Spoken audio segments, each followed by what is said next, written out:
Je m'appelle Didier Camandona. Je suis à la fois agent immobilier et gestionnaire de biens dans le Val-de-Marne, donc en région parisienne. J'ai exercé de nombreux mandats à la FNAIM depuis 25 ans à peu près.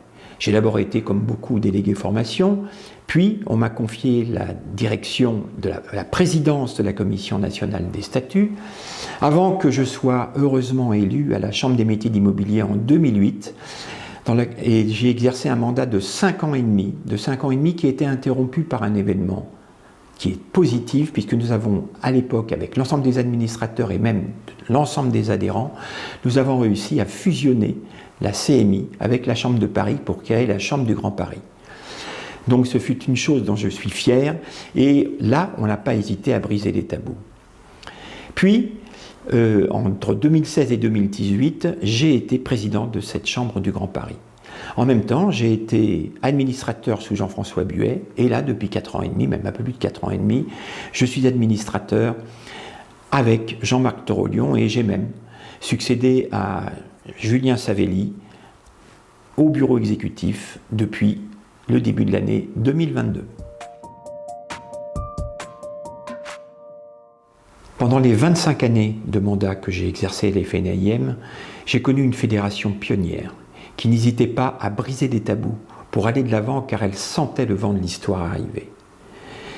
Aujourd'hui, nous sommes à l'aube de bouleversements majeurs et il nous faut un candidat et un futur président qui soient capables de relever les défis du futur en gardant l'harmonie du passé. J'ai connu Julien Savelli lorsqu'il était président du Var, il y a bien longtemps, mais immédiatement j'avais remarqué chez lui cette profondeur de vue et le charisme dont il avait fait état.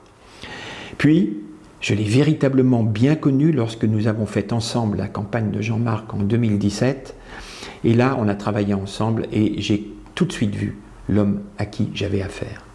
Puis, on a siégé ensemble pendant 4 ans et demi au conseil d'administration où il était au bureau exécutif. Ce bureau exécutif, il l'a quitté en début d'année à la demande de Jean-Marc et j'ai donc repris l'ensemble des dossiers de Julien. Et j'ai pu m'apercevoir combien il avait traité avec sérieux, avec pugnacité, les dossiers qu'il traitait.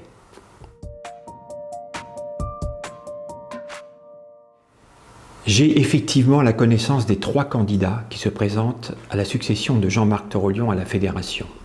Et j'ai même des liens d'amitié avec les 3.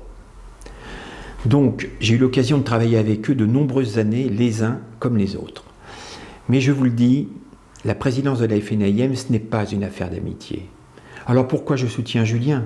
Parce que je pense qu'il est le seul apte à relever les défis de l'avenir qui sont si nombreux et si complexes pour nos professions. Il en est capable parce qu'il a de la pugnacité, il a du charisme, il a le sens du réalisme et surtout, il exerce les 3 métiers. Il les connaît bien et je sais qu'il sera l'homme de la situation pour parler au gouvernement, pour organiser la FNAIM comme il le faut. Il la sent, il la connaît et ça, je le ressens avec la maigre expérience que j'ai. Donc c'est sans hésitation que je voterai pour Julien Savelli pour cette élection.